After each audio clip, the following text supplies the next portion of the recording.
Hello? Hello? Maybe you can hear me now. All right, let's keep it moving, guys.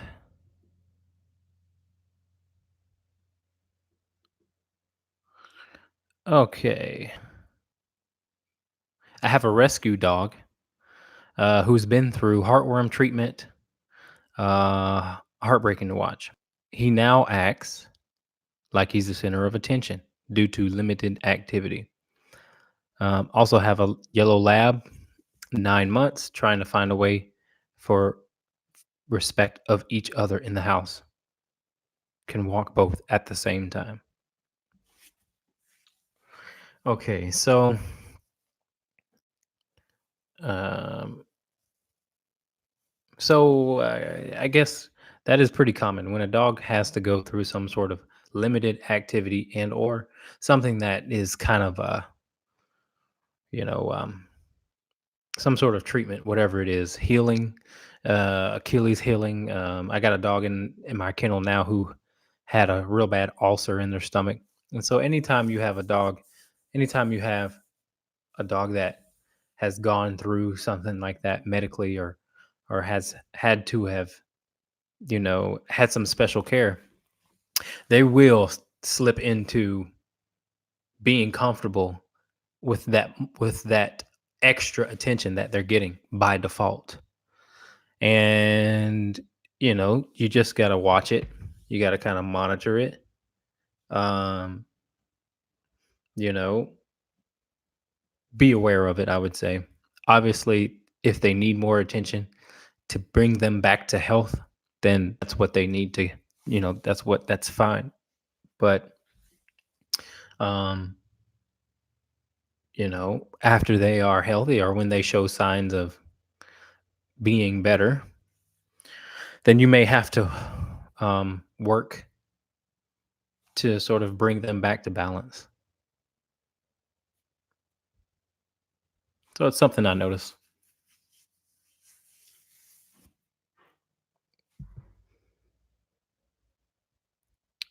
All right. Thanks for your question.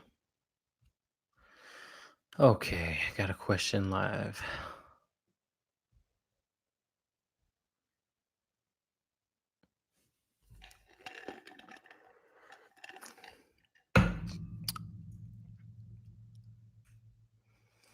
All right. Hi, Jody. Happy New Year. My question is Sonny constantly follows Chris everywhere. It's driving him nuts. How can we break him of this? Do not let Sonny do it. Put him on his bed. Tell him to go lay down. Do not let him do it. It could be, it could be leading towards unhealthy behaviors. Um, there's no reason for it. So tell him to go lay down on his bed, even if you have to put the leash back on him. Um, let Sonny grow independent of that whole thing. But make Chris do it, you know, let him do it so that it can get done quick.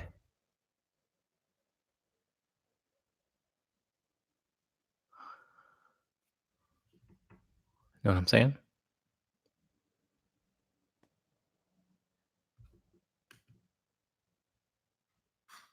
Mm.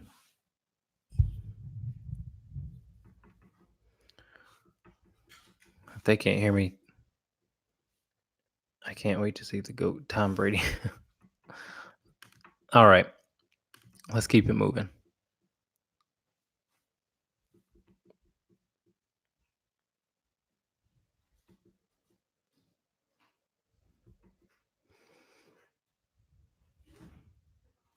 Okay.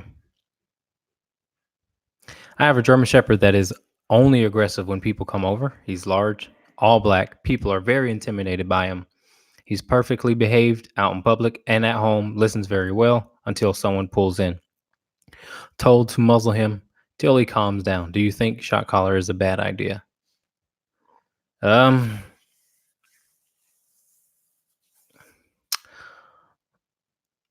I think Training is a good idea. I think you want to learn uh, how to work the German Shepherd. German Shepherds are going to be territorial. That's just who they are, and they've got to listen to you before they listen to themselves.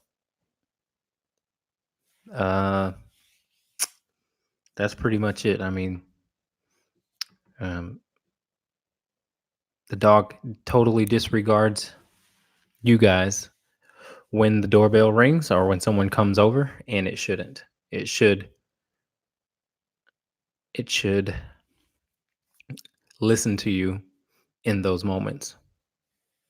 All right. I won't go into depth how to fix this problem because I do think that you need to seek professional help.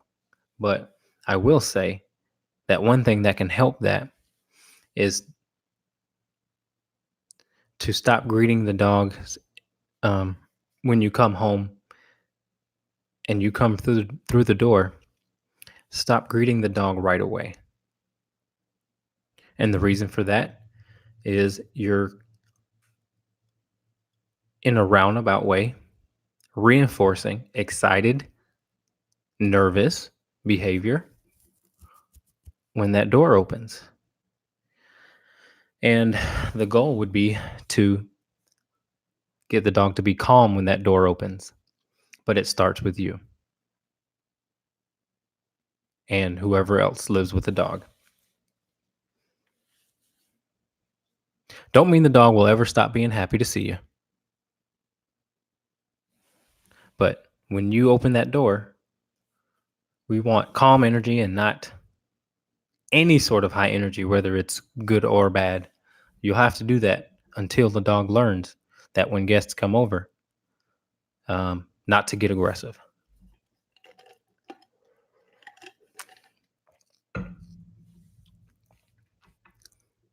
All right. Thank you for your question.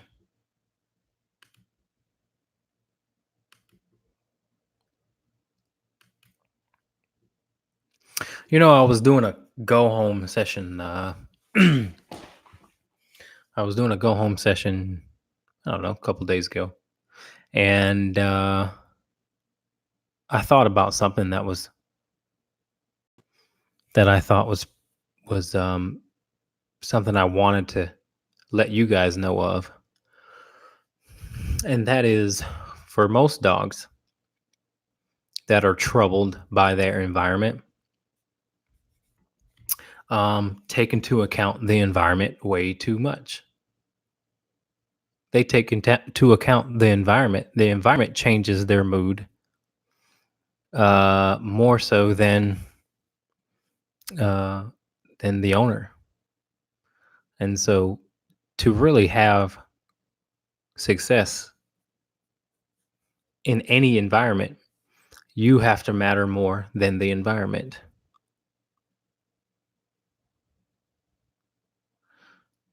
And so, to reach that, you'll have to meet the dog where they are and be as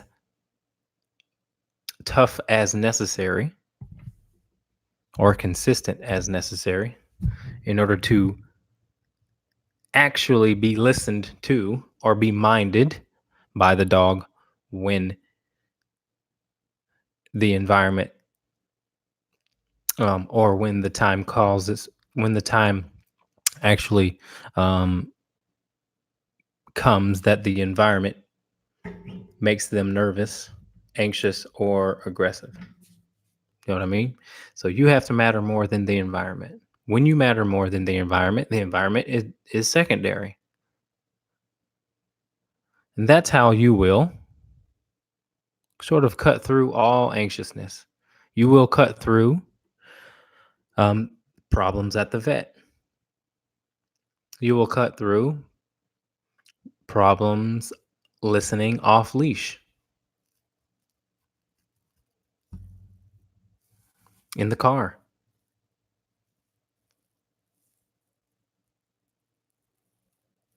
You have to matter more than the environment. A lot of dogs have trouble moving from place to place. Well, that's because the environment matters more than the relationship that you have with your dog.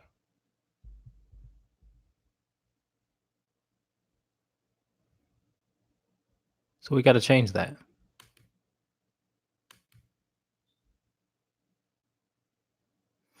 All right.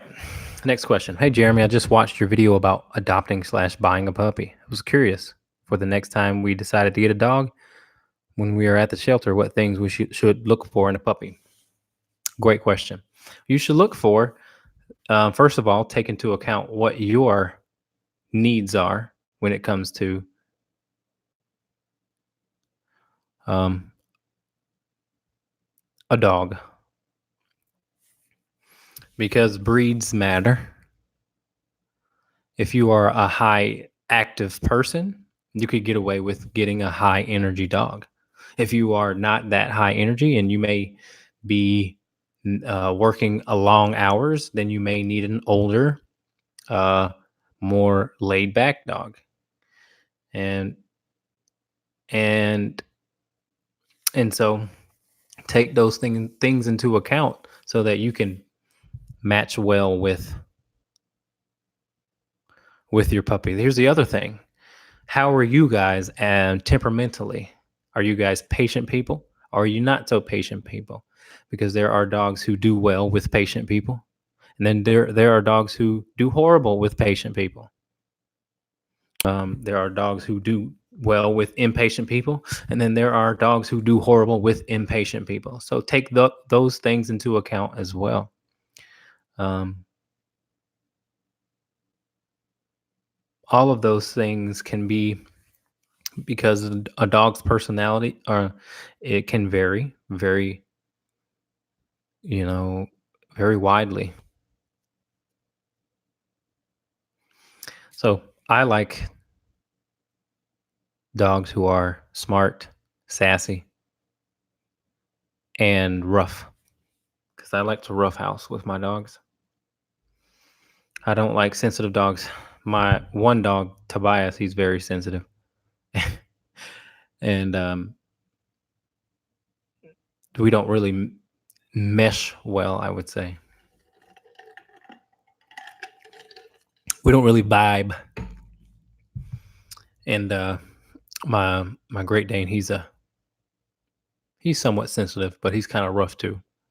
But my female is my kind of dog, highly intelligent, very rough, but listens very well. So take those things into account when buying a puppy. All of that stuff really does matter. Take your time. Um, Puppies obviously are going to need more time, so you'll have to set time. Hey, that actually brings up something I was thinking about on a walk. See, this is why I will never stop walking dogs.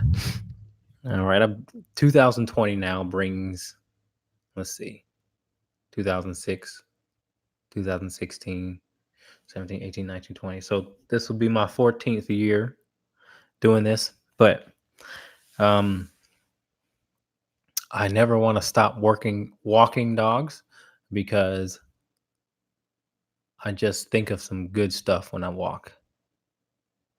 And one of the things I came up with was the magic ingredient to uh,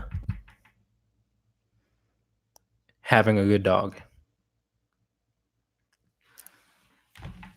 And that is setting time aside to spend time with your dog. That's it. Schedule time. If you don't schedule time, then time won't be spent. But if you block out 30 minutes of your day to spend with your dog, it will pay off. But I think people have much more success when they schedule it. All right, that's it. All right, let's get to some questions.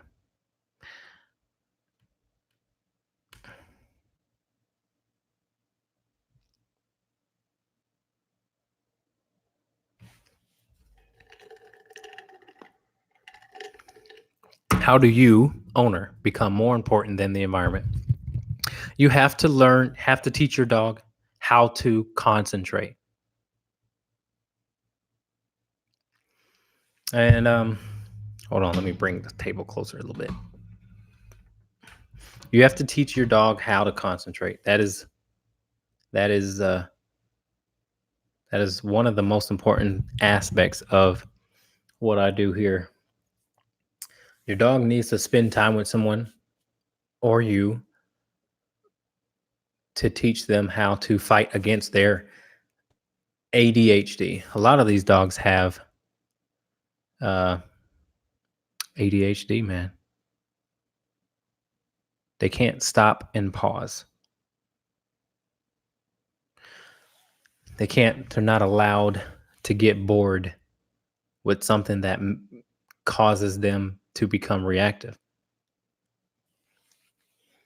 But they have to get bored in order to focus. Something as simple as making your dog sit and wait at the door. And I'm not talking about 2 seconds, 10 seconds, 30 seconds. Maybe 30 seconds would be good enough. But I'm talking about until the dog actually stops trying to move you and or is not on his tippy toes ready to go. You guys know what I'm talking about.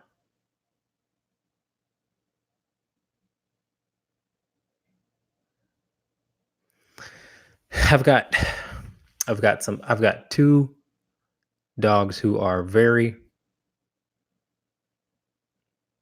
anxious in the crate with me at the moment.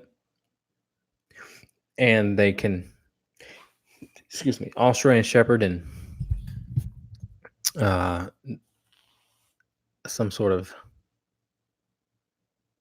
I don't know, it's a white dog, but they cannot sit still. When they're on leash, I'm teaching them how to just become calm.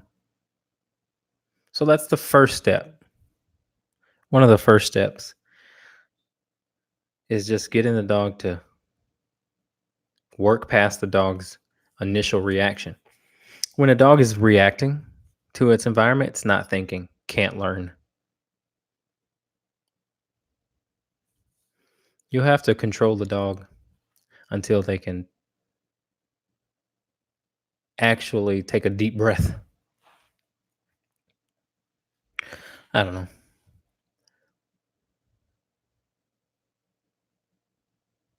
But I do know that if given enough time, dogs can learn how to concentrate instead of being so distracted by every single thing: smell, sound, person, and dog. Does that make sense, guys? I can elaborate more on it if you want, but it's very important.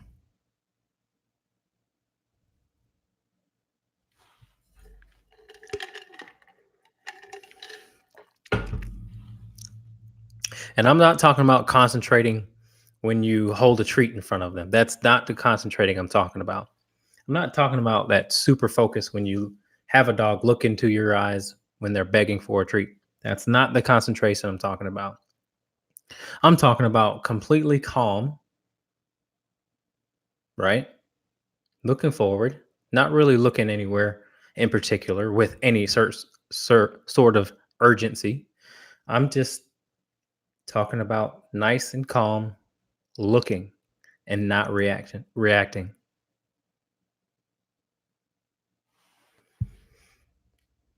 Because that's when the learning happens. When they become bored And that's when they should be pet too. All right, let's move on. Had an incident. We were relaxed at park, off leash, doing fine. Other person walking dog entered the picture, and my little angel decided to take off full throttle. What should I have done? Recalled your dog. Say come.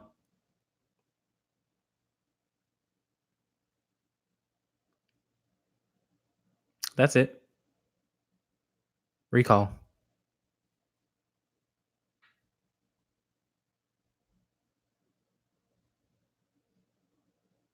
This is a blast from the past, but Winston doing so good except people visiting.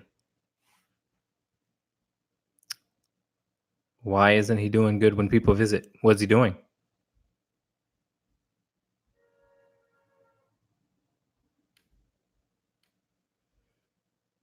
We recalled, didn't listen.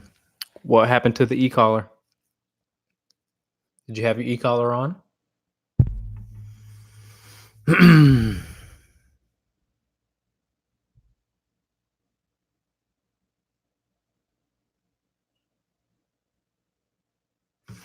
Yeah, so like I said, I just got off the phone with a woman too who was asking about um, two dogs that were fighting in the home only when she was home, not fighting in the home when the husband was home.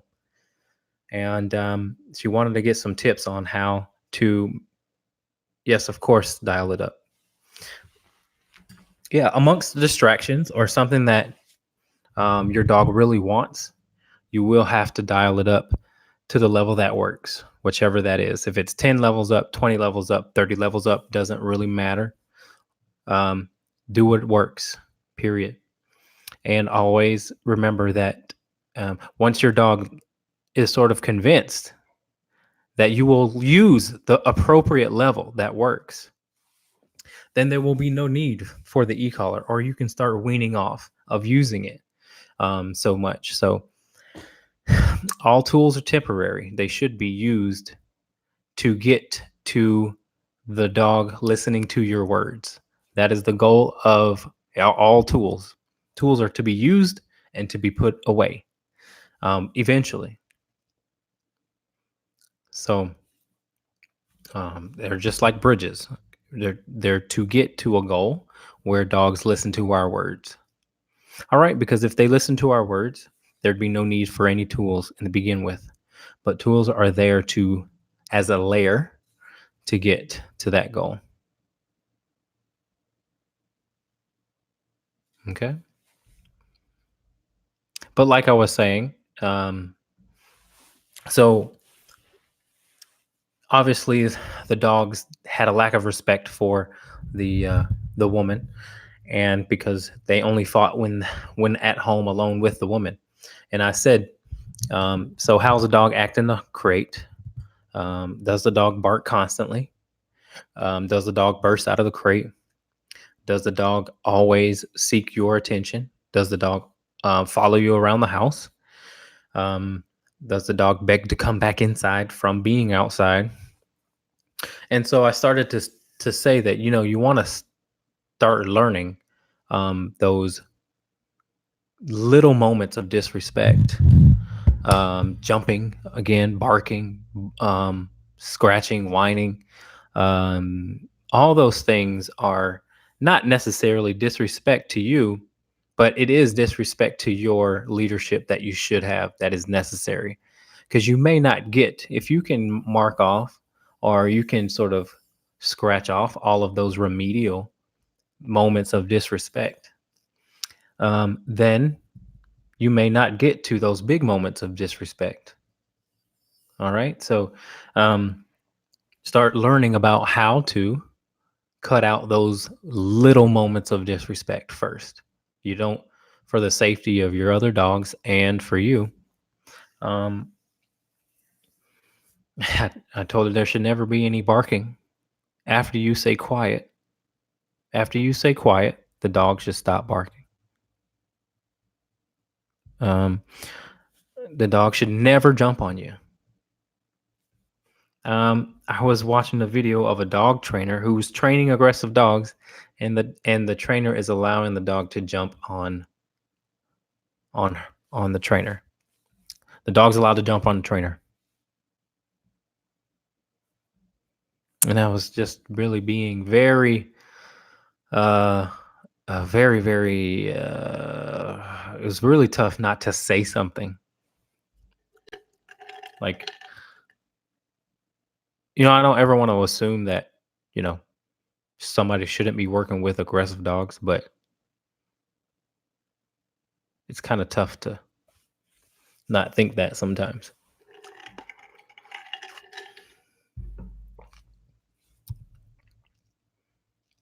So anyway, stop the barking, stop the jumping, stop the crate. Um, get calmness in the crate. Get calmness outside. So your dog should be able to be calm outside, independent of you not scratching at the door to come back in. If your dog is scratching at the door to come back in, um, that's not good. A lot of people's doors get torn up from it, this and that. You don't want that. All right, let's keep it moving.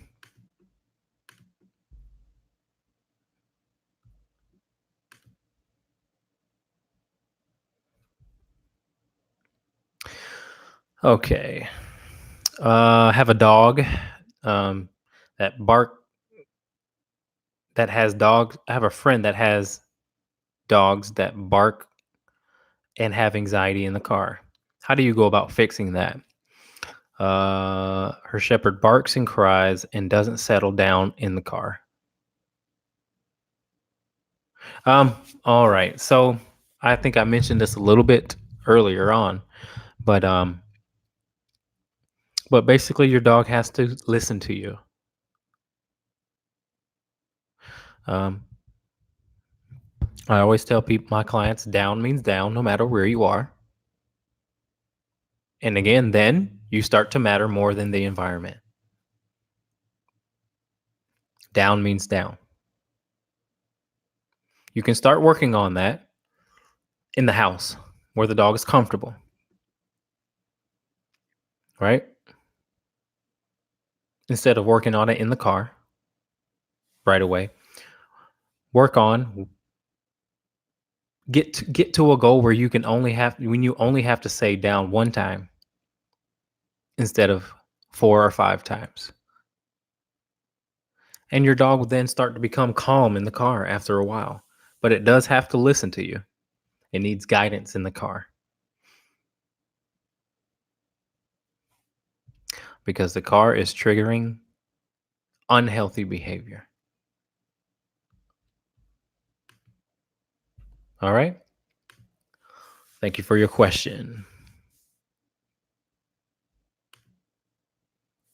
All right, let's keep it moving. My dogs will bark at people walking with dogs outside. How do I go about stopping this behavior? Um, Tell your dog to, or give your dog a job to do. And the best thing that I would tell you is to teach your dog to go lay down on a bed. Go to your bed. That's what I would say when your dog starts to bark. You may need to add a tool, a leash, a prong collar, or an e-collar. But dogs got to learn when you say go to your bed, that it means go to their bed no matter what. And you can practice that without obviously the dogs going into barking first to make it easier for the dog to listen to you when it does see dogs that bark. You know what I mean?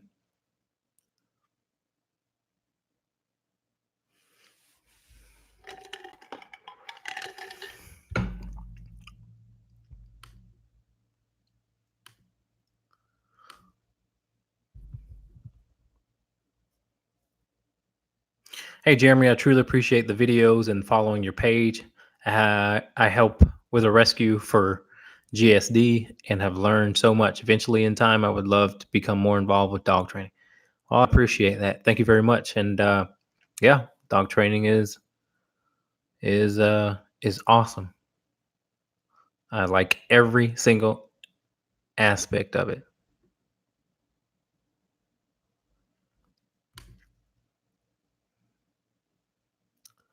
Okay, question. Kennel Buster, but can't afford a $500 crate. Chewing and breaking steel bars. Zip ties aren't working. Hard to be 100% consistent with e-collar correction while watching on a camera. Bark collar isn't settling down. Still chewing bars.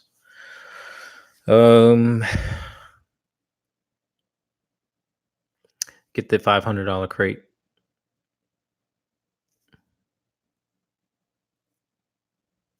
But more so than that too. When I have a really tough dog in a crate, um, I spend a lot of time with the dog in the room, and I'm able to correct the early signs of anxiety. But I had to put a dog in my $500 crate just today. Um,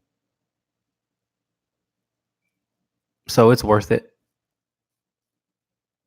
And I think that if you there's a used dog sporting equipment Facebook page or group, and sometimes you can find a deal on those metal crates. Sometimes. All right.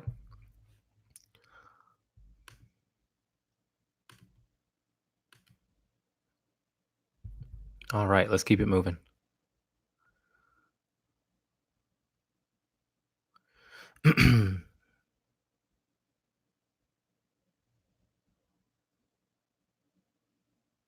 I need to learn that balance as I lead towards masculine energy. I see my dogs being more afraid of me versus respect me. I don't have the confidence. I don't have confidence they wouldn't bite. Great tip, as I have been working on that exact thing. Must be a reason I tuned in. Um, okay, so that there is big misconception when it comes to dogs being afraid and being confused. There, when dogs come here for the first week, they are taken aback, and it takes a while for them to sort of let their guard down, and that's perfectly okay with me.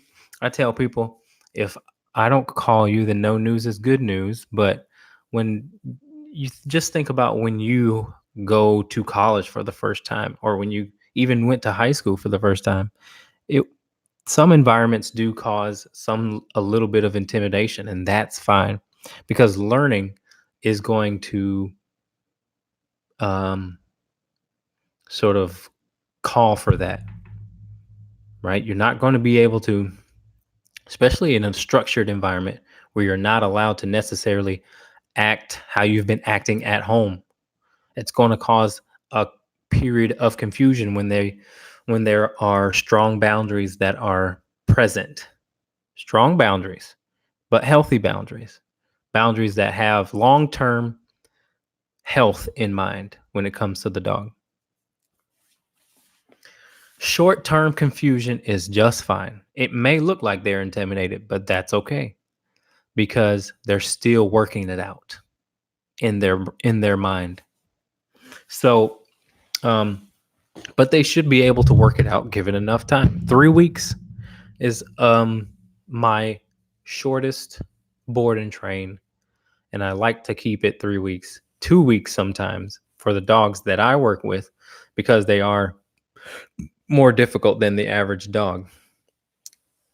I need them for 3 weeks so that I can bring them full circle and they can become happy and happy and compliant within the boundaries that I set.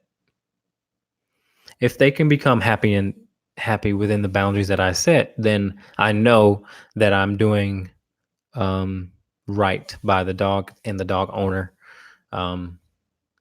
because I sort of have to be more consistent and tough in the lessons that I teach them, more so than what the world would bring. So if they can sort of handle the boundaries and they can sort of respect what I bring to them, then the outside world isn't that tough for them. I always tell people it's real easy to not be strong, not be tough or consistent when it's just you and the dog. But that is exactly when you need to be, because you have to think not just in the moment, but you also have to think long term, or what goals you want um, your dog to achieve throughout, or just not in its environment, in its home environment, but also the vet's office, which a lot of dogs struggle with, grooming, just things that the dog is going to have to handle. And so at home is when you can build that dialogue that you'll need in order to keep your dog from doing something um, out of fear and or aggression outside of your environment. We have to be able to get the dog to become calm at a moment's notice. That's how you know that you can take your dog anywhere. Therapy dogs. The therapy dog test wants to see that. Can you get your dog calm when you want to and not when the dog is ready? Because obviously, therapy work, service work, the environment can't matter. They have to be good everywhere. Um, and so it more important that the handler, the person who's walking the dog, has a good dialogue, a good enough dialogue that the dog is not reactionary to the environment. Does that make sense? So those of you who are watching, feel free to ask any questions you like. Feel free to ask as many questions as you like. And know this, that your questions will help others who see this video. Okay? So don't be shy.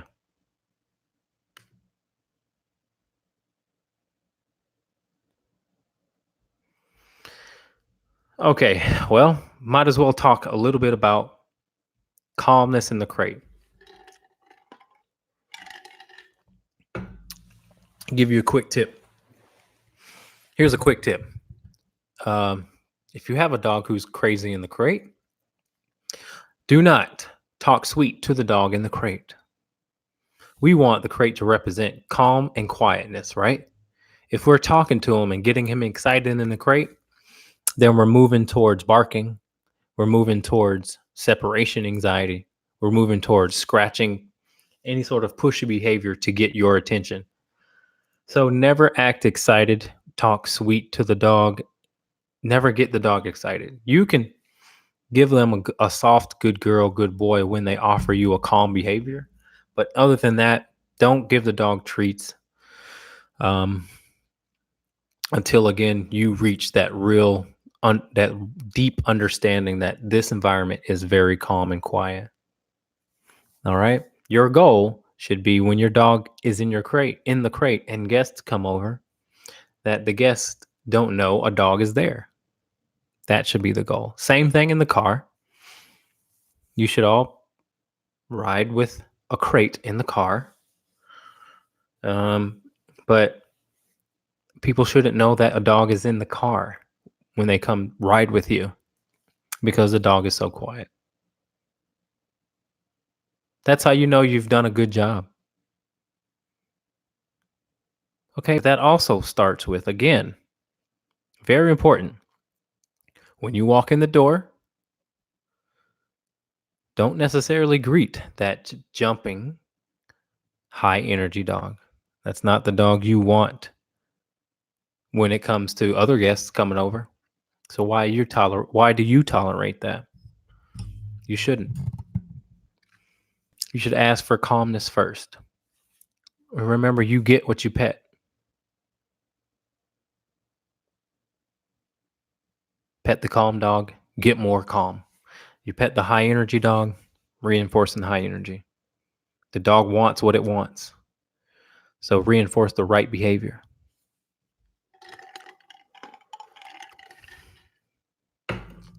All right. All right, folks. Get any last burning questions that you have in here. This will be recorded so you can watch it from the beginning if you missed it. But we've had some pretty good questions tonight. Wait a minute. I think I got more questions. Hold on. No, I don't. Okay, just kidding. Yeah, I think that's it, guys. Hey, well, I appreciate you guys watching. Please give me a thumbs up or a heart or a like or a whatever that is. Thank you guys those of you who are sharing my post. I really appreciate that. Just found out that on YouTube we have more than 3,000 followers. So go pack. Look, let me show her. I'm drinking out of your cup. It's bedazzled, and I don't care. I love it. Anyway, all right, guys. We'll see you guys next week, same time, and come with those questions. Bye-bye.